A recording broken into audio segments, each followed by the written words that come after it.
죄는 내가 지었는데 벌을 죄 없는 다른 사람이 대신 받는다면은 여러분 어떤 생각이 들겠습니까? 재수 없다, 억울하다, 뭐 이런 생각이 들 수도 있겠지요. 근데 실제로 이런 일이 중국에서 있었습니다. 부모님을 일찍 여의고 고아처럼 이제 형제가 사는데, 형은 덕망이 높고 주변 사람들도 평판이 좋고 아주 성실하게 자매께 정직하게 살아가는 그런 사람이었습니다. 그런데 동생은 그야말로 싸우고 뭐 도둑질하고 불량배들하고 어울려가지고 시도 때도 없이 사고를 치는 그런 모습이었습니다. 한 번은 이 동생이 패싸움을 하다가 그만 상대방을 죽이게 되지는 그런 일이 일어났습니다. 그래서 경찰에 이제 쫓기면서 이 동생이 형에게 달려서, 형, 내 좀 살려줘. 내가 사람을 죽였다. 그 형이 보니까 이게 보통 문제가 아닌 것 같아요. 그래서 자, 네 옷 벗으라. 나도 옷을 볼 테니까. 그래서 형의 옷을 동생에게 입히고 동생의 피 묻은 옷을 형이 입으면서 동생을 보고 네 빨리 도망가라. 그리고 형은 동생의 피 묻은 옷을 입고 경찰에 잡혀서 마치 자기가 살인을 한 것처럼 이제 순수하게 이렇게 질문에 대답하게 되지고 결국에는 사형을 언도받고 사형을 당하게 되어졌습니다.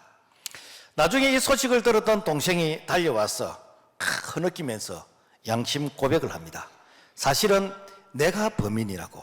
우리 형은 죄가 없습니다. 내가 살인자입니다. 그러니까 이제 이 재판석에서 헷갈리는 것이요. 도대체 이 문제를 어떻게 해야 될 것인가? 이 사회적인 관심이 되어졌습니다. 그래서 다시 배심원들이 이 문제를 토론 끝에 판사가 이렇게 선고하기를, 당신은 무죄입니다. 그 이유는 동생의 이름으로 형이 이미 법의 처벌을 따라서 이제 심판을 받았기 때문에 같은 사건을 또다시 두 번 재판할 수 없는 일사부절의 원칙에 의해서 당신은 무죄입니다. 그래서 이 동생은 실제 죄는 내가 지었는데 형이 동생의 죄를 대신해서 사형의 언도를 받게 되어지고 자기는 법적으로 무죄하게 되어졌습니다. 나중에 유품을 정리하다 보니까 이 형의 유품 속에서 형이 사형을 당하기 전에 동생을 향해서 편지를 적었던 내용 중에 이런 말이 있습니다. 동생아, 나는 너의 죄의 옷을 입고 너 대신해서 죽는다. 이제 너는 형의 옷을 입고 나처럼 살아다오 라는 이런 글귀가 있습니다. 여러분, 이런 사건이 단순히 지구촌에 있었던 사건일까요? 여러분, 성경에 이런 내용이 있습니다. 예수님이 우리 죄인의 옷을 입으셨습니다. 마태복음 27장 18절, 그의 옷을 벗기고 홍포를 입히며, 이 홍포는 원래 임금님이 있는, 왕이 입는 옷인데 예수님이 입으셨던 이 홍포는 예수님을 조롱하는, 예수님을 멸시하는, 예수님을 비웃는, 그야말로 죄인들이 예수님을 무시하면서 입혔던 옷이 바로 홍포였습니다. 그래서 예수님은 어려우신 분이신데도 불구하고 죄인의 옷을 입으시고 예수님께서 십자가에서 대속의 죽음으로써 죽으시면서 다 이루었다, 테텔스타이, 너희들이 지난 과거에 지었던 죄, 현재 짓고 있는 죄, 미래에 지을 죄까지 내가 십자가에서 다 죄값을 갚았다 라고 선포하시면서 십자가에서 대속의 죽음으로 죽으셨습니다. 오늘 우리가 새 생명을 얻기를 원하는 자, 오늘 우리가 영원한 생명을 얻기를 원하는 자, 바로 예수 그리스도 그분의 옷을 우리가 갈아입으면 예수 그리스도 그분의 어려우심으로 말미암아 오늘 우리도 법적으로 어렵게 될 줄로 믿습니다. 그래서 바울은 이렇게 고백하고 있습니다. 갈라디아서 3장 17절, 누구든지 그리스도와 합하기 위하여 세례를 받은 자는 그리스도로 옷 입었느니라. 우리가 세례를 받는다는 것은 과거의 옛사람의 나는 십자가의 못을 받고 이제는 예수 그리스도 그분이 나를 통해서 사시는 것이요. 그래서 옷은 그 사람의 신분을 뜻하는 것입니다. 예수 그리스도 그분의 옷을 입게 되지면은 이제는 예수의 삶을 살게 되지는 예수 그리스도 그분의 작은 자의 삶을 살게 되는 것이 바로 세례를 받고 예수를 믿는 자의 모습인 것이죠. 그렇다면은 이 사건이 2000년 전 우리 예수님께서 골고다 십자가에서 이 사건이 처음인가? 아닙니다. 사실은 이 사건이 있기 전 예수님이 땅에 오시기 전 4000년 전에 이미 구약 성경에서 창세기 3장 15절에서 이 말씀을 예언하고 있고 실제로 그 예표로 보여주셨습니다. 내가 너로 여자와 원수가 되게 하고 너 후손도 여자 후손과 원수가 되게 하리니 여자 후손은 너 머리를 상하게 할 것이요 너는 그의 발꿈치를 상하게 할 것이라. 이것을 갖다 뭐란가? 원시복음이다. 원시. 이 원시는 원숭이가 아니고 최초의 복음이다. 그런 뜻입니다. 최초의 복음. 자, 그러면은 이 최초의 복음, 이 원시 복음이란 게 무엇인가? 인류의 첫사람 아담과 하와가 에덴 동산에서 그야말로 부족함이 없는 참 그런 파라다이스에서 살게 되어졌습니다. 그래서 에덴 동산에는 무엇이 아쉬운 것이 있어서 하나님께 달라고 기도할 필요가 없습니다. 하나님께서 모든 것을 다 창조해 놓으시고 누리는 거예요. 그래서 하나님께 감사하고 찬송하고 예배하고 하나님의 말씀에 순종하면서 살면은 에덴 동산의 그 축복을 누릴 수 있습니다. 그래서 하나님께서 네가 이 에덴 동산의 이 모든 축복을 누리기 위해서는 단 한 가지 조건이 있다. 그 조건이 무엇인가? 창세기 2장 16절 말씀 보면은 여호와 하나님의 그 사람에게 동산 각종 나무의 열매는 네가 임의로 먹되 선악을 알게 하는 나무의 열매는 먹지 말라. 네가 먹는 날은 반드시 죽으리라 하시니라. 동산에 모든 거 다 있어. 그런데 이것만큼은 하지 마라. 선악과는 먹지 말라.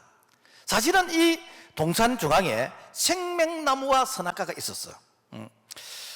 그렇다면은 이 선악과가 무엇인가? 우리는 자꾸만 이 선악과에 대한 어떤 선입견이 그림에 사과나무, 사과 열매 아니면은 무슨 어떤 석류 열매 자꾸 이제 이렇게 생각이 되는데 이 번역을 선악과로 했지 실제로 그 원어의 뜻은 뭔가 하면은 선이 무엇인지 악이 무엇인지 지식의 나무예요. 그러니까 선악과를 먹게 되어지면은 무엇이 선인지 무엇이 악인지를 내가 지식으로 아는데 그것이 내 기준에서 판단하는 것이죠. 원래 선과 악은 하나님의 말씀에 의해서 판단하는 것입니다. 하나님의 말씀이 선이라면 선인 것이고 하나님의 말씀이 악이라면 악인 것이요. 그런데 우리는 자꾸만 내 기준에 의해서 맞다 틀렸다 있다 없다 천국 있다 없다 그러면서 내 기준에 의해서 판단하는 거예요. 이게 무엇인가? 바로 선악과를 먹게 되면 나타나는 현상이라는 것이죠. 다른 말로 하면은 생명나무를 먹게 되지면은 이 창세기 3장 22절 말씀 보니까 여호와 하나님이 시되 생명나무 열매도 따먹고 영생을 가느라. 뭔가 하면은 만약에 아담과 하와가 에덴 동산에서 생명나무를 따먹었더라면은 오늘 우리가 이런 고생 안 하는 오늘 우리가 이 땅에서 정말 예수 믿지 않는 사람들이 이게 지옥 가게 되는 것이고 예수 믿는 사람들도 죄와 싸워야 되는 이런 참 악순환을 경험하지 않아야 됩니다. 왜? 생멸 때 풍성이 없는 그런 축복을 누릴 수 있기 때문에. 자, 그런데 이 사탄이 이 하와를 향해서 유혹을 합니다. 자, 뭐라고 유혹하는가? 네가 이 선악과를 따먹으면 네가 눈이 밝아서 네가 하나님처럼 된다. 와, 이때까지 내가 하나님 말씀에 순종하며 살았는데 내가 하나님이 된다니까 정말 신나는 거요. 내가 이제 하나님께 예배 드리지 않아야 되고 내가 기도 안 해야 되고 내가 말씀을 순종하지 않아야 되고 내가 하나님이 된다는 거요. 우리 인간의 최고의 유혹이 무엇인가? 네가 하나님이 되어라. 다른 말로 하면 네 인생은 네 것이라. 이 말만큼 우리에게 매혹적인 말이 없습니다. 네 인생은 네 것이다. 네가 판단해라. 네가 결정해라. 네가 신이 되어라. 얼마나 여러분 매혹적인 말입니까? 그래서 미국에는 사탄 종교가 있대요. 사탄 종교 제1장 1절이 무엇인가? 네 인생은 네 것이라는 거예요. 여러분 이 말만큼 달콤한 말이 어디 있습니까? 이게 마귀 사탄의 유혹이라는 거예요. 그래서 하와에게 네가 선악과를 먹으면 네가 하나님처럼 된다.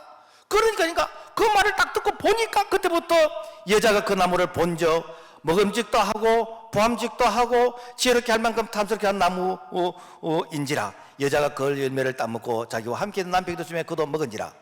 그 말을 듣기 전에는 그런 생각이 안 들었어요. 마귀의 딱 유혹을 듣고 보니까 그때부터 달라지더란 거예요.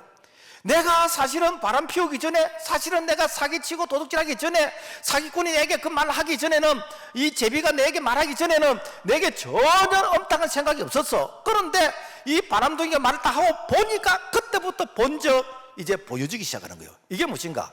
마귀 사탄의 유혹을 받을 때 우리의 가치관의 변화가 일어나기 시작한다는 것입니다.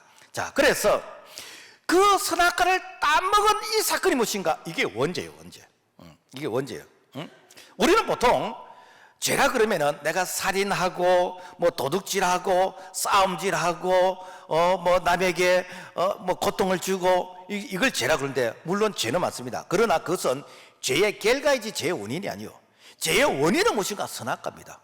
죄의 원인은 무엇인가? 하나님의 말씀에 불순종이요. 그 죄가 무엇인가? 헬라어로 말하면은 아노미아, 불법이고, 죄가 무엇인가? 하마르티아, 관익에서 벗어난 게 이게 죄요. 그래서 하나님의 말씀에서 벗어나면은 그때부터 어떻게 되는가? 바로 오늘 우리가 이 원죄의 그런 이제 까지를 치게 되어진다라는 것입니다. 그래서 이 죄가 딱 들어오게 되어지면 어떻게 되는가? 그때부터 우리에게 죄의 결과 사망이 있습니다. 로마서 5장 12절 말씀 보면은 한 사람으로 말미암아 죄가 세상에 들어오고 죄로 말미암아 사망이 모든 사람에게 이르러 죄의 삭은 사망이라. 그래서 인류의 대표자 이 아담을 통해서 죄가 역사 속에 들어오게 되어졌어요. 그리고 그 죄의 결과로 되는가? 모든 사람이 사망, 죽을 사자, 망할 망자. 사람은 태어나면은 지옥을 향해서 가는 것입니다. 그래서 지옥은 누가 가는가? 가만히 있으면 자동적으로 지옥 갑니다. 우리는 자꾸만 어떤 생각을 가지고 있냐면, 우리는 착한 일 많이 하고 선한 일 많이 하고 뭐 남에게 뭐 좋은 일 많이 하고 그러면은 좋은 데 갈 것이다. 그거는 희망상이요. 희망상이요. 우리의 원죄가 있기 때문에 그 죄 자체가 무엇인가? 지옥으로 가는 것입니다. 그래서 지옥으로 가는 열차를 타고 있어요. 그래서 우리가 예수를 믿는다는 것은 구원 열차로 바꿔 타는 것이요. 지옥으로 가는 그 달리는 그 기관차에서 내려가지고 예수 그리스도를 믿음으로 말미암아 우리가 구원의 열차를 타고 우리가 천국으로 우리가 가게 되는 것인데, 그래서 이 세상에는 이 원죄로 인해서 어려운 사람이 한 사람도 없습니다. 그래서 로마서 3장 10절 말씀 보면은 기록된 바 의인은 없나니 하나도 없으며 하나님을 찾는 자도 없고 다 치우쳐 함께 무익하게 되고 선을 행할 자 없나니 하나도 없도다. 우리가 자꾸만 누가 착하다 선하다는 건 상대적인 것이요. 누구보다 착하다, 누구보다 선하다, 누구보다 낫다는 것이지 죄가 없다는 게 아니에요. 성경은 모든 사람이 다 죄인이라고 했어요. 하나님을 찾는 자도 없고 어려운 사람이 한 사람도 없다는 거예요. 그래서 이 사실을 깨달은 사도 바울이 뭐라고 고백하는가 하니까 로마서 7장 14절 오호라 나는 공고한 사람이다. 이 사망의 몸에서 누가 나를 건져내라. 그래서 예수는 누가 믿는가? 내가 죄인이라고 하는 사람만 예수 믿습니다. 내가 괜찮은 사람이다, 내가 착한 사람이다, 법 없어도 살 수 있는 사람은 절대로 예수 안 믿습니다. 그런 사람은 예수와 충돌이 일어나는 것이지 예수 안 믿습니다. 누가 예수 믿는가? 오호라 공고한 사람이로다. 이 사망의 몸에서 누가 나를 건져내라. 내가 죄인 중에 괴수라가는 그 사람만 예수 믿는 것이고 그 사람만이 구원자를 필요로 한다는 것이죠. 그래서 우리가 교회를 다니게 되지면은 우리가 자기 스스로가 나는 죄인이라 그럽니다. 그런데 예수 안 믿는 사람은 내가 무슨 죄를 지었어? 내가 무슨 죄를 지었는데? 그러면서 되어듭니다. 여러분요, 이거는 50% 100%예요. 오늘 우리는 죄인 중에 괴수인데 우리 예수님께서 우리의 이 모든 죄를 예수님께서 십자가에서 대속의 죽음으로써 죄값을 갚아주심으로 말미암아 우리가 법적으로 어려운 자지, 우리가 뭐 검은 색깔이 한꺼번에 희게 되지고 그런 존재가 아니에요. 자, 그래서 이 사망이라는 것은 이것은 하나님과 관계 단절입니다. 모든 일이 단절이요. 하나님과 예배가 단절되고 찬양이 단절되고 기도가 단절되고 말씀이 단절되고 선을 행하고 싶지만 선을 행할 능력이 없고 이게 무엇인가? 단절이 단절. 자, 이런 소망이 없는 오늘 우리에게 하나님이 이 죄 문제를 해결해 주시기 위해서 그분이 이 땅에 오시겠다는 거예요. 이게 무엇인가? 바로 최초의 복음이라. 그래서 그 원시 처음에 이렇게 우리에게 기쁜 소식을 주셨다라고 해서 원시 복음이다라는 것입니다. 그래 그 복음의 내용이 무엇인가? 내가 너를 여자와 원수가 되게 하고 너희 후손도 여자의 후손과 원수가 되게 하리니. 자, 그래서 죄인은 사탄과 원수가 될 수 없습니다. 그래서 내가 너로 할 때 너는 이게 이제 사탄을 얘기하는 것인데, 그래서 죄인은 사탄과 원수가 될 수 없습니다. 이 사탄은요, 마귀 사탄은 죄를 통해서 우리에게 접근해 오거든요. 죄가 없으면 마귀 사탄이 우리에게 있을 이유가 하나도 없습니다. 그래서 우리가 죄인이기 때문에 마귀 사탄의 그런 통치, 다스림, 그리고 유혹을 받으면서 마귀 사탄의 그런 종으로서 살아가는 것이요. 그런데 이 마귀 사탄과 원수가 되면은 어떻게? 하나님과 가까워지는 것이요. 그런데 우리가 하나님을 만나기 전에는 하나님과 원수가 되었고 마귀 사탄과 우리는 아주 절친이 되었습니다. 자, 이렇게 되어 있는데, 그런데 하나님께서 뭐라고 말씀하시는가? 내가 이렇게 마귀와 사탄과 원수가 되게 해주겠다. 원수가 되겠다. 그래서 마귀 사탄과 원수가 되게 하기 위해서는 어떻게 되지요? 마귀가 좋아하는 죄의 메뉴, 마귀가 좋아하는 이 죄를 이 예수님께서, 즉 하나님께서 육신에 몸을 입고 이 땅에 오신 예수도 그분께서 마귀가 요구하는 죄의 청구서를 십자가에서 죽음으로 다 갚아버리는 거예요. 다 이뤘다. 사망아 너의 쏘는 것이 어디에 있느냐? 응?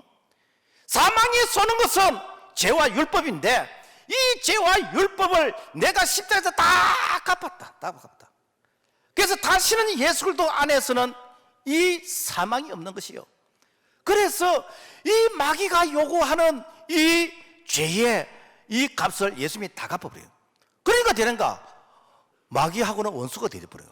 우리가 그 패션 오브 크라이스트라는 그 영화를 이렇게 보면은 맨 마지막 장면에 어떻게 나오냐면은 예수님께서 십자가에 딱 이렇게 이제 못 박히시고 운명하실 때 그때에 막 머리를 집어 뜯는 그런 어떤 장면이 나옵니다. 이게 뭔가?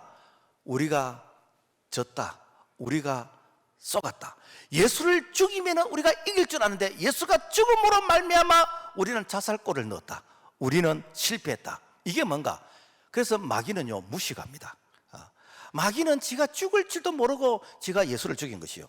예수님이 죽으심으로 말미암아 마귀는 마귀 되졌고 마귀와 원수가 되어졌고 오늘 하나님과 우리와의 관계가 회복되어지는 이런 놀라운 역사가 일어나게 된 줄로 믿습니다. 이것이 무엇인가? 기독교의 복음의 본질인 것이고 바로 이것이 바로 오늘 하나님께서 우리를 이처럼 사랑하시는 그 사랑의 증거라는 것입니다. 자, 그렇다면은 예수님께서 2000년 전에 이렇게 이 마귀와 원수가 되도록 이 대속의 죽음을 죽으셨는데, 그렇다면은 이 대속의 죽음을 죽으시기 그 이전 이미 4000년 전, 그러니까 창세기 때에 예수께서 이렇게 오셔서 죽으실 것을 이 원시 복음, 복음의 예표 미리 보여주셨다. 예수님께서 어린 양으로 오셔서 어린 양으로서 어린 양의 죽음으로 죽으실 것을 미리 보여주셨어요. 그것이 무엇인가? 우리가 창세기 3장 15절의 그 내용의 말씀인데, 자, 그래서 이 아담과 하와가 범죄한 이후로부터 제일 먼저 나타난 현상이 뭔가 하면은 수치심, 부끄러움입니다. 여러분, 죄를 짓기 전에는요 사실 수치심, 부끄러움이 없었습니다. 죄가 들어오고 나서부터 부끄러운 것이요. 그러니까 이 에덴 동산에서 아담과 하와가 죄를 짓기 전에는 아마 뭐 죄라는 것을 몰랐으니까 뭐 옷을 벗고 있어도 전혀 부끄러움 못 느꼈을 겁니다. 그런데 죄가 들어온 이후로부터 이제 부끄러운 부분을 가리기 위해서 이 무화과 나무 잎을 가지고 이제는 처음으로 이제 옷을 재단해서 이제 입었어. 그런데 이 무화과 나무 잎이 바람이 부니까 이렇게 날리고 이 무화과 나무 잎이 이렇게 햇볕에 말려지니까 이게 안 가려지는 것이요. 자, 그래서 하나님께서 이 아담과 하와의 허물을 가려주시기 위해서 어떻게 하는가? 짐승을 잡아서 가죽옷을 입히셨다. 추우니까 민크 코트 이렇게 만들어준 그게 아니고 뭐 이렇게 나뭇잎보다는 이 가죽옷이 훨씬 더 이게 패션이 좋으니까 그래서 가죽옷을 입힌 게 아니고, 너의 부끄러운 죄를 가리기 위해서는 짐승의 피를 흘리면서 죽어야 된다. 즉 한 생명이 대신해서 죽어야 된다 라는 것을, 이것을 교훈적으로 가르쳐 주는 것입니다. 그래서 창세기 3장 21절 보면은 여호와 하나님이 아담과 그 아내를 위하여 가죽옷을 지어 입히시니라. 자, 그래서 가죽옷을 만들기 위해서는 한 짐승이 피를 흘리면서 죽어야 되는데, 이 레위기 10장 11절 말씀 보면은 피는 생명이라고 그랬어요. 그러니까 피를 흘렸다는 것은 생명을 지불했다는 거예요. 여러분, 우리 인간이 피 흘리면 죽잖아요, 그죠? 그리고 아무리 과학이 발달해도 피를 공장에서 만들지는 못하잖아요. 그래서 오늘 우리가 생명이 어디에 있는가? 피에 있는데, 이 성경을 우리가 하나님의 말씀을 우리가 생명의 말씀이라고 해요. 왜 생명의 말씀인가? 이 성경은 창세기부터 요한계시록까지 피에 관련된 말씀이 있어요. 그래서 이 성경에 피에 관련된 이 내용이 700분이나 기록되어 있습니다.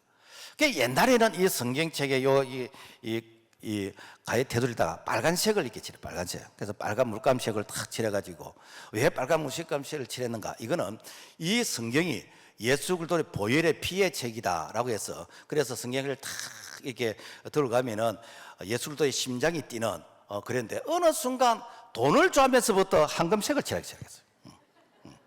그래가지고 금색을 칠해가지고 탁 나는 돈을 좋아합니다.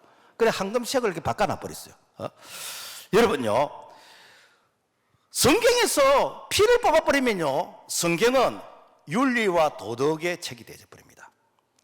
목사가 여러분 설교를 통해서 여러분 언제 은혜를 받습니까? 와, 우리 목사님 좋은 말 하신다, 이게 바른 말 한다, 착한 말 한다, 듣기 좋은 말 한다. 여러분, 이거는요, 우리가 설교를 통해서 안 들어도 세상에서, 대학에서 교양 과목으로 얼마든지 들을 수 있는 얘기입니다. 그러나 이 설교에서 피를 뽑아버리면 생명이 없는 것이요. 그래서 목사는 이 예수 그리스도의 이 피에 대해서 설교해야 되는 것이고, 피에 대해서 말씀을 이렇게 드려야 되는 거예요. 왜? 그 속에 생명이 있기 때문에. 자, 그래서 이 히브리서 9장 22절 말씀 보면은 율법을 따라 그의 모든 물건이 피로서 정결하게 되느니 피 흘림이 없은즉 사함이 없느니라. 그래서 반드시 죄의 문제를 해결하기 위해서는, 이 죄를 씻기 위해서는 이 보혈의 피, 예수 그리스도 그분의 피로서 우리가 정결하게 되어진다라는 것입니다. 그래서 이 창세기 3장 15절에서 이제 이 원시 복음을 말씀하시고, 그 다음에 이 아담과 하와가 죄를 지었을 때 가죽옷을 지었던 그 가죽옷은 장차 이 땅에 이 짐승으로 오실, 어린 양으로 오실 예수 그리스도 그분께서 십자가에 달려주시고 어린 양으로 죽으시면서 피를 흘리시면서 그래서 십자가에서 대속의 죽음으로 죽으실 것을 예표로 보여주신 것이 바로 이 가죽옷을 지어 입히신 것입니다. 그래서 예수 그리스도 그분을 믿는다는 무엇인가? 이제 그분의 어려운 옷을 입는 것이요. 예수 그리스도 옷을 입는 것이요. 그래서 우리가 어떤 옷을 입느냐에 따라서 그 사람의 신분과 그 사람의 은행이 달라지는 것이요. 여러분, 이렇게 군인이 군복을 입으면요, 절도 있는 생활을 하는데 예비군복을 입으면 팔자그름을 끼기 시작합니다. 왜? 그 옷 자체가 사람을 그렇게 만드는 거예요. 그래서 우리가 예수 그리스도 그분의 옷을 입게 되어지면은 예수 그리스도 그분의 삶을 우리가 살아가게 되는 것입니다. 그래서 갈라디아서 3장 27절 누구든지 그리스도와 합하여 세례를 받은 자는 그리스도로 옷 입었느니라. 오늘 우리가 다 세례받은 자. 그래서 우리가 뭐 이렇게 내가 옛날에 즐기던 이렇게 바람잡이 그런 옷을 이렇게 입고 있었다면은 이제는 내가 주님의 옷을 입고 나는 예수 믿는 사람입니다, 나는 이렇게 교회 다니는 사람입니다 라는 것을 많은 사람들에게 보여줘야 돼요. 그 로마 가톨릭의 신부들이 잘하는 것 중에 하나가, 신부들은 항상 그 신부 이렇게 이 가운을 입잖아요. 그러니까 죄를 지으려고 숨어서는 지을지 모르겠지만 밖으로 이렇게 드러날 때는 늘 옷에 대한 어떤 그런 책임감이 있는 거예요. 그래서 그 옛날에는 우리가 이제 이 교회로 올 때 이 성경책을 늘 이렇게 가슴에 대고 이제 이렇게 왔는데 어느 순간 이 성경책이 자꾸 작아져가지고 핸드백 속에 이제 넣고 이제는 핸드백도 안 넣고 이제는 이 휴대폰에 이제 있다 보니까 저 사람이 이렇게 교회 다니는지 예수 믿는지 안 믿는지 그래서 남편 몰래 올라 보니까 시장 가는 척 시장 바구니 들고 거기다 성경책 넣어서 이제 교회로 오는 이제 이러다 보니까 참 우리의 그 신분에 대한 어떤 책임감이 좀 결여되지는 이런 요소가 있습니다. 그래서 바로 이 복음의 예표 예술도 그분이 어린 양으로 죽으신 그 죽음으로 말미암아 오늘 우리가 사제의 은총을 받게 된 줄로 믿습니다. 자, 그렇다면은 왜 예수님은 여자의 후손으로 오시게 된 거예요? 여자의 후손, 여자의 후손, 여자의 후손으로 오신 예수 성탄절. 우리가 옛날에 아버지 날 낳으시고 어머니 날 이렇게 기르셨다라고 했잖아요, 그죠? 사실은 어머니가 날 낳으시는데 이게 말이 좀 안 맞는 것 같아. 그런데 여러분, 여자는 이 씨앗을 품는 밭이에요. 그래서 아무리 여자가 마음이 곱고 천사 같다 할지라도 혼자서 애기 못 낳습니다. 반드시 생명의 씨앗을 심어야, 그래야 잉태하게 되는 것이고 이게 출산하게 되어집니다. 그런데 이 남자와 여자가 결혼해서 이렇게 아기를 낳는 거, 이게 정상적인 이 그 출산의 그 원리인데, 그런데 오늘 성경에 보니까 자, 여자의 후손이 내 머리를 상하게 할 것이고, 이 말을 좀 더 구체적으로 하면은 이 이사야 7장 14절 보면은 보라, 처녀가 잉태하여 아들을 낳을 것이요 그 이름을 임마누엘이라 하리라. 그러니까 여기서 여자라는 것은 이거는 결혼하지 아니한 처녀. 그래서 처녀가 아기를 낳을 것이라는 거예요. 처녀가 어떻게 아기를 낳습니까? 그런데 그 처녀가 아기를 낳아야 된대요. 그 처녀가 아기를 낳은 그 후손이 이 마귀 사탄의 머리를 상하게 할 것이다 라는 것입니다. 그러면은 자, 여자의 후손은 무엇인가? 여자의 후손, 이 여자의 후손이라는 건 이거는 바로 동정녀 탄생을 의미하고 있는 거예요. 동정녀 탄생.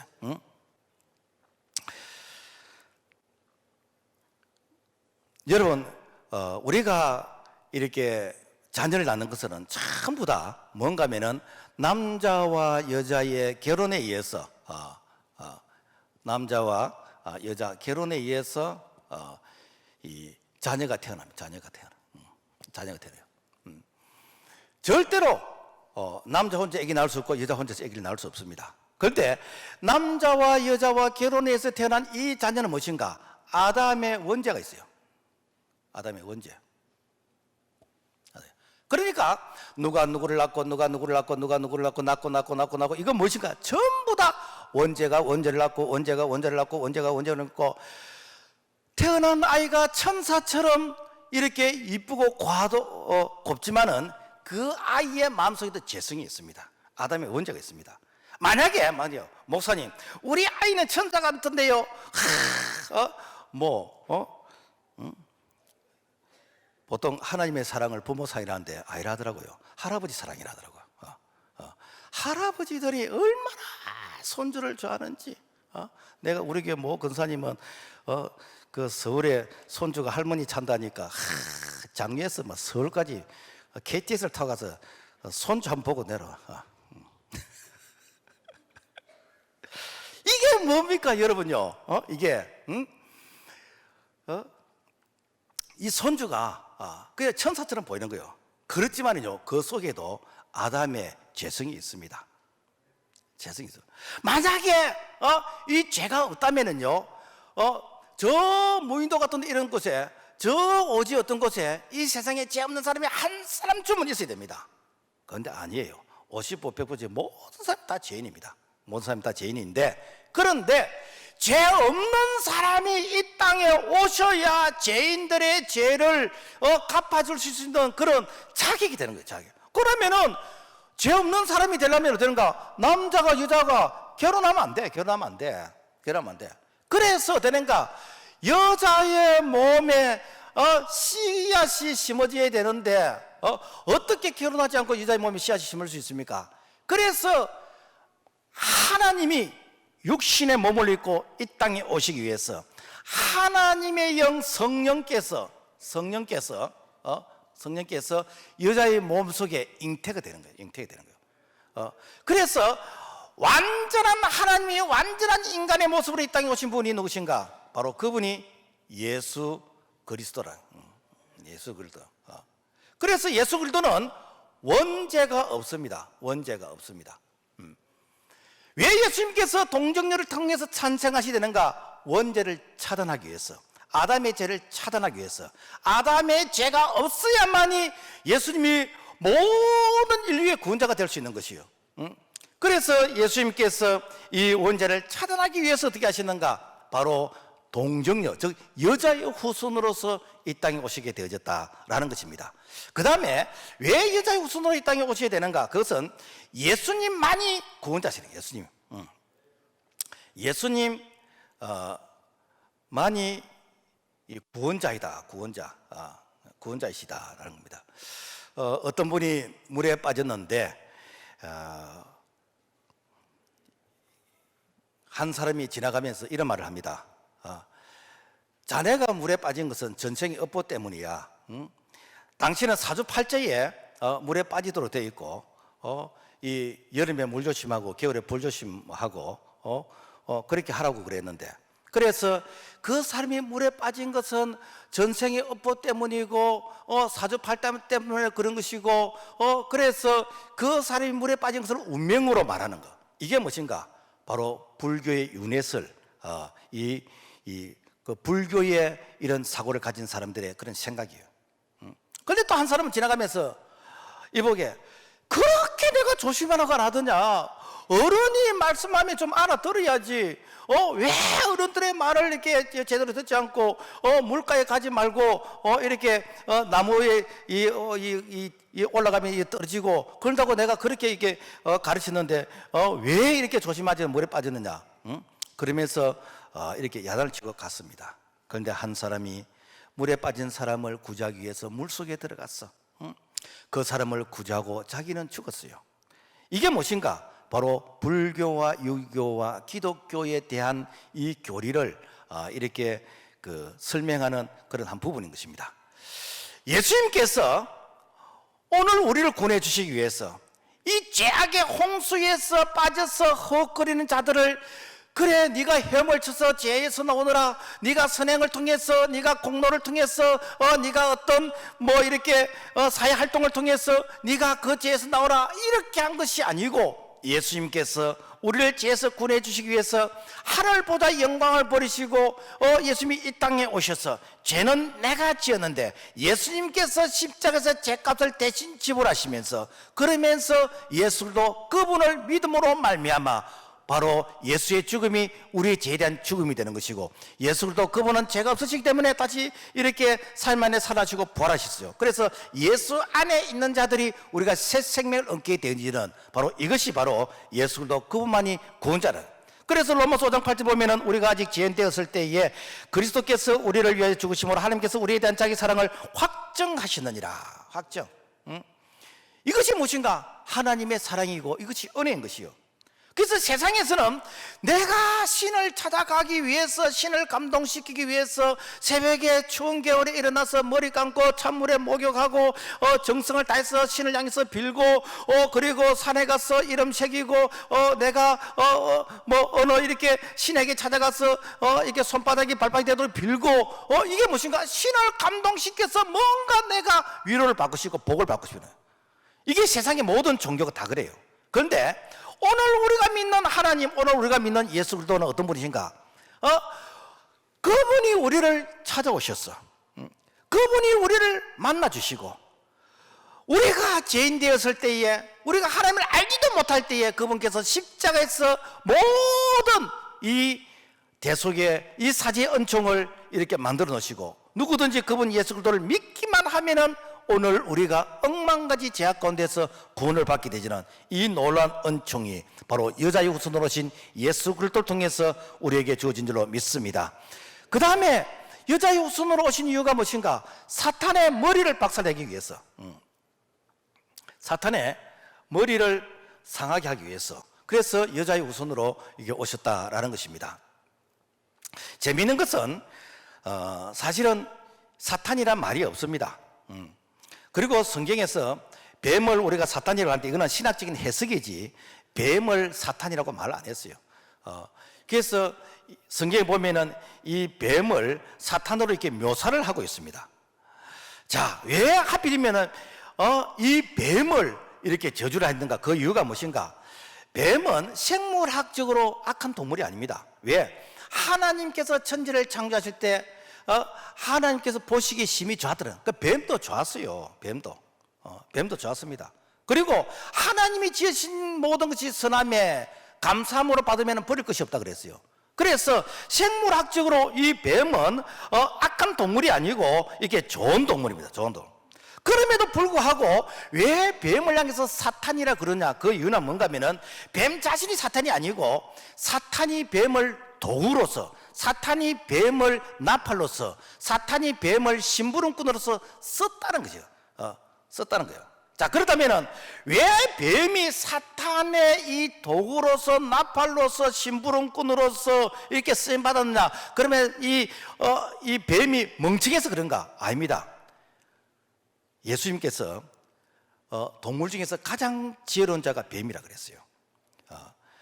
마태복음 10장 16절 뱀같이 지혜롭고, 뱀이 지혜롭대요. 응? 자, 그렇다면은 그렇게 지혜로운 이 뱀이 왜 마귀 사탄에게 꼬여가지고 오가는 모든 세대에게 향해서 이 뱀을 향해서 저주를 하고 이 뱀이 마귀 사탄이라고 이렇게 손깍지를 하는데 왜 그렇게 지혜롭다가 한 자가 이렇게 마귀 역할을 했는가? 그 이유가 무엇인가? 여러분요, 우선 우리가 뱀 자체를 우리가 좀 이렇게 연구를 해보면 뱀은요, 다닐 때 소리 없이 다녀요. 짐승이나 이런 것들은 자기 발자취가 있어. 나는 어릴 때 뱀을 참 많이 잡았어. 여름 방학 되면은 뱀 잡는 게 재미있었어. 뱀 한 마리 잡으면은 삼촌이 5원을 줬어요. 그래가지고 소풀배로 다니면서 뱀 딱 잡아가지고 보라는 거로 탁 이 작대기 끼워가지고 들고 다녔어요. 긴 거 이래가 들고 다녔어요. 그 5원 받고 그랬거든요. 그때 아이스케이크 한 개 일어날 때 뱀 한 마리 잡으면 아이스케이크 5개 먹을 수 있었어요. 근데 이 뱀은요, 소리 없이 다녀. 그런데 딱 위에서 보면은요, 이 풀이 싹싹싹 흔들려. 그럼 뱀이 지나간다는 거예요. 그리고 이 뱀은요, 이 지느러미가 없는데도 이 물에서 헤엄을 잘 쳐. 뱀은 발톱이 없는데도 불구하고 이렇게 나무도 잘 타. 그 뱀이 이 대나무 위에 올라가지고 보통 이 새들이 대나무 위에서 참새들이 거기서 이게 잠을 자고 그런 거라. 그래가지고 이 대나무 위에 뱀이 올라가서 이 참새도 잡고 그래요. 응? 자, 그런데 이 뱀은요, 절대로 죽은 건 안 먹습니다. 살아있는 생명체만 공격을 한다는 거예요. 응? 자, 그런데 왜 뱀을 이 사탄으로 묘사를 했는가? 오늘날 이 뱀은요, 소리 없이 다녀. 소리 없이 그 가정에 들어가고, 소리 없이 교회에 들어가고, 소리 없이 그 마음속에 있게 들어가게 되어지고, 그리고 이 뱀은 절대로 죽은 자는 건드리지 않아요. 예수 믿지 않은 사람은 이미 죽은 자이기 때문에 공격의 대상이 아닙니다. 예수 믿는 사람, 이제 예수 믿어서 이제 첫 이 아장아장 그런 말을 하는 사람, 그리고 예수 잘 믿어보려고 하는 사람, 내가 예수 좀 잘 믿어보려고 내가 작정하고 내가 결단하면 어떤가? 이 뱀이 소리 없이 찾아와가지고 우리를 향해서 공격을 하는 것이요. 이게 뭔가? 바로 이 마귀가 이 뱀을 사용했던 그 이유인데, 자, 그렇다면 오늘날 뱀은 누구냐? 오늘날 뱀은 누구냐? 생물학적으로 뱀이 아니고 오늘날 뱀은 지혜로운 자가 뱀의 도구가 될 수 있는, 사탄의 도구가 될 수 있는 그런 이렇게 가능성이 아주 높다는 거예요. 여러분 IQ 60 이하만 되면요 늘 행복합니다. 늘 웃고 늘 즐겁고 늘 기쁘고 늘 감사하고.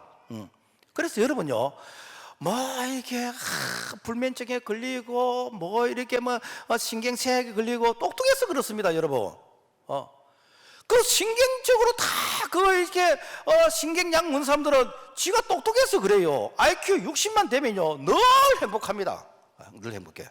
그래서 이 마귀가 사탄이 노리는 자가 누군가? 바로 이렇게 지혜가 있고 그 다음에 지식이 있고 경험이 많고 부와 권력과 힘을 가지고 세상 사람들이 부러워할 수 있는 그런 어떤 명예와 권세와 어떤 능력과 그 지혜를 가진 그런 자를 공격하는데, 그런 자들이 선을 위해서 사회 활동을 하면 인류의 공헌을 할 수 있는 노벨상을 받을 수 있는 그런 자인데, 이런 자들이 악한 자가의 도구가 되면요 정말 무시무시할 정도로 그야말로 인류를 파멸시키는 그런 도구가 된다는 거예요.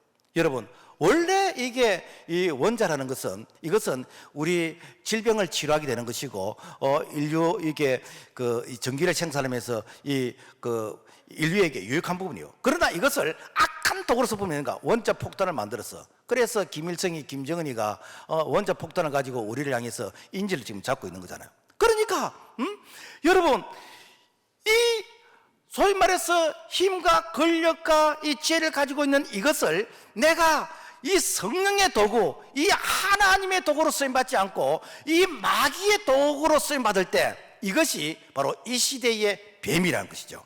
그래서 성경은 사탄의 이름을 저주하지 않고 사탄의 도구가 된 이 뱀을 저주라고 했습니다. 창세기 3장 15절, 내가 너를 여자와 원수가 되게 하고 너 여자의 후손과 원수가 되리니 여자의 후손은 너 머리를 상하게 해줘. 그래서 너 이거는 무엇인가? 바로 이 뱀을 향해서 말씀하고 있는 것입니다. 그렇다면 오늘 이 시대에 뱀의 머리는 무엇인가? 뱀의 머리는 뱀 대가리라고 해요. 뱀 대가리는 무엇인가? 이것은 요한복음 12장 3절 말씀 보니까 이제 이 세상의 심판이 이르렀으니 이 세상 임금이 쫓겨나리라. 무엇인가? 그들이 세상의 임금 노릇을 하고 있는 것이요. 그들이 정치의 임금 노릇을 하고 있고 그들이 타락한 부분의 임금 노릇을 하고 있고 그들이 세상에서 악한 짓을 하는 일에 이 대가리, 이 우두머리 임금 노릇을 하고 있는 거예요. 여러분, 무식한 참 이렇게 농사만 짓고 있는 이런 농부가 죄를 많이 지을까요? 정치인이 죄를 많이 짓겠습니까?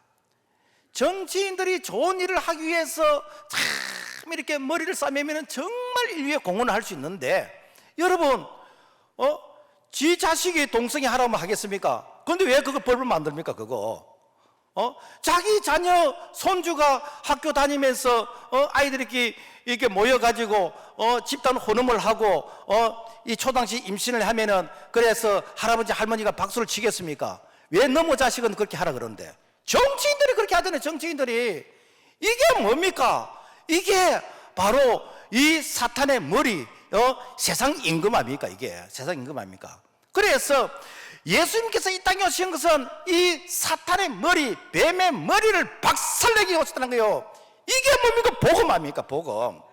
우리가 복음을 전하면 세상 임금의 이 대가리를 박살내는 것이요, 잘못된 이념, 잘못된 사상, 잘못된 사고를 가지고 있는 자들을 상하게 해서 그 자리에 복음의 영역이 차지하게 되는 것이고, 하나님 나라가 이 땅에서 확장되게 되는 것이고, 그래서 기독교 문화가 만들어지면서 우리 다음 세대들이 정말 이렇게 신앙생활을 잘할 수 있는 그 문화와 그런 가치관을 만드는 것이 오늘 우리의 사명인 것이고, 그래서 오늘 우리에게 이 십자가의 복음이 우리에게 중요하다는 거 아닙니까? 연말이 되어지면은 송년회다, 단합회다, 친목회다, 여러 가지 이렇게 명목을 인해서 이렇게 모임을 많이 가지게 되는데, 그런데 이런 술이 한 잔 들어가고 이렇게 분위기가 어느 정도 쌓이게 되지면은 꼭 어떻게 되는가? 음담패설의 얘기를 하면서 그러면서 이렇게 1차로 끝난 게 아니고 2차, 3차로 가면서 숨어서 죄를 짓는 이런 것이 있습니다. 내가 거기에 동참하지 않으면은 어떻게 됩니까? 내가 왕따를 당하는 거예요. 그러니까 여러분, 그 타락한 문화로 이렇게 끌어가는 이것이 세상 임금인 것이고, 이것이 바로 문화라는 옷을 입은 임금의 그런 타락한 모습 아닙니까? 그러니까 우리가 철저하게 세상 임금과 원수가 될 때 하나님과 가까워지는 것이에요. 여러분, 왜 우리가 이렇게 주님하고 안 가까워집니까? 이 말은 다른 말로 하면 세상과 가깝다 이 말이요. 세상 문화와 세상 임금과 가깝다는 거예요. 그러니까 하나님이 멀어지는 것이고, 주로 세상 임금과 즐거고 하나님은 가끔 취미 삼아서 시간 쉴 때 찾아오는 거, 이게 무엇입니까? 오늘 타락한 우리의 모습이란 것이죠. 여러분, 성탄절이 되어지면은 울긋불긋 이렇게 네온의 전등이며 크리스마스 캐롤송이며 그 다음에 이렇게 산타 이렇게 선물도 주고받고 이런 부분이 많이 있습니다. 많이 있는데, 그런데 이것은 성탄의 문화일 뿐이지 본질은 아닙니다. 성탄의 본질은 무엇인가? 우리를 죄에서 구원해 주시기 위해서 이 땅에 오신 예수 그리스도, 그분이 바로 성탄의 주인공이고, 그분이 바로 찬양을 받으시고 경배를 받으셔야 될 분이라는 것입니다. 마귀가 사탄이 이 성탄의 초점을 바꿔놨습니다. 성탄의 주인공 예수님 대신에 산타 할아버지가 그 자리를 차지하게 되는 것이고, 그리고 이 성탄의 이 축가와 이 기쁨을 나누는 이 교회가 중심이 되는데, 성탄절 그러면은 나이트 클럽에서 그야말로 발디딜 틈이 없고, 그리고 우리가 예수님에게 황금과 유황과 몰약을 드려야 될 이 성탄의 선물이 그야말로 백화점에 가면은 그들은 예수를 안 믿으면서 성탄절로 인해서 대목을 보게 되는 이런 부분들. 그것뿐만 아닙니까? 여름철 되면은 썸머 베이비라는 이런 타락한 이 언어가 만들어지듯이 이 성탄 베이비라는, 그러니까 얼마나 그야말로 타락해지는지. 옛날에는 보면은 꼭 성탄절 때, 성탄절 입을 때, 호텔에서 모텔에서 불이 나가지고 그런 부분, 부산에서도 무슨 이 성탄절 때 이게 불이 나고 이런 절이 있었는데, 이것이 무엇인가? 이 성탄의 본질을 이걸 훼손시키는 바로 그런 타락한 모습이 있다라는 것입니다. 우리가 다시 성탄의 본질을 해보게 됩니다. 성탄의 본질을 해보기 하기 위해서는 예술도, 그분께서는 이 원시복음, 하나님께서 아담과 하와가 타락했을 때 우리에게 인류의 이 구원자 메시아를 보내주겠다고 약속하는 그 약속의 말씀이 이 구약 4,000년 동안에 계속해서 그림자를 보여주다가 그 그림자의 본체인 실체가 2000년 전 예수님이 땅에 오셨고, 예수 그리스도 그분께서 우리의 모든 죄를 다 해결해 주시고, 이제는 누구든지 예수 그리스도 그분을 믿는 자마다 멸망치 않고 구원을 얻을 수 있도록 오늘 우리에게 성령을 보내주셔서, 성령께서 이 타임머신을 타고 4,000년 전으로 6,000년 전으로 2,000년 전으로 올라가서 이 성탄이 오늘 우리에게 우리 개인적으로 예수님을 만날 수 있는 그런 참으로 복된 성탄이 되어 있기를 주님의 이름으로 부탁을 드립니다.